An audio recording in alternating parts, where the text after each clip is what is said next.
د پاکستان تحریک انصاف د پی کې 27 ورکران عہدیداران چیرمنان او عوام الناس ته دعوت دی چې نن د پاکستان تحریک انصاف یو ضلعي اجلاس شو. په هغه اجلاس کې دا فیصله وشوه ایډمنسټریشن سره زمونږ درخواستونه مونږ ورکړی شوي د ورکر کنونشن حوالې سره. نو زه د پی کې 27 ټولو کارکنانو ته که هغه د تحصیل خودوخیل دي، که هغه د تحصیل مندن دي، که هغه د امازو ملګري دي، هغې ته مبارکباد ورکوم چې په جمعې په ورځ 2 بجې په 1 دسمبر باندې د کوګا په مقام باندې ورسک ګراوند باندې به یو عظیم الشان ورکر کنونشن کیږي چې په دې ملک کې څنګه سیاسي جدوجہد نورې پارټۍ کې الیکشن را روان دی، دغه شانتې پاکستان تحریک انصاف به خپل بھرپور حصہ اخلي او د هغې تیاریانو دپاره د الیکشن د تیاریانو دپاره په ورسک ګراوند باندې په کوګا کې 2 بجې د جمعې په ورځ په 1 دسمبر باندې یو عظیم الشان ورکر کنونشن کیږي چې په هغې کې به ټول لیډرشپ موږ دعوت ورکوو، راځي به مشورې به کوو.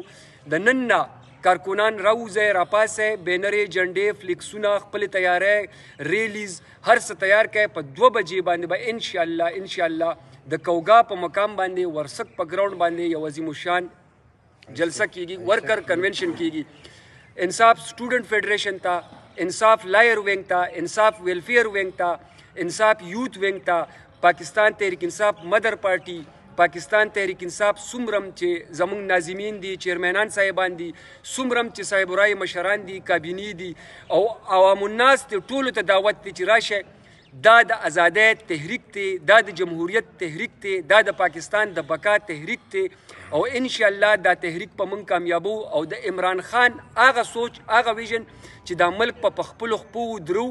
دا ملک په د غلامی نه راوباسو، په دې ملک کې به د تیارو دا دور ختمو، د قانون بالادستي به راولو او انصاف به راولو. انشاءالله تعالی دا عوام د پی کې 27 په 1 دسمبر د جمعې په ورځ دا ثابتوي چې د بونیر خلک، پښتانه، د پښتونخوا، د ټول پاکستان خلک د عمران خان سره دی، د انصاف سره دی، د جمهوریت سره دی، د قانون سره دی، د عوامو سره دی، د غریبو د مظلومو سره دی. نو انشاءالله دا ورکر کنونشن به کامیابو. ټولو ته دعوت دی. والسلام.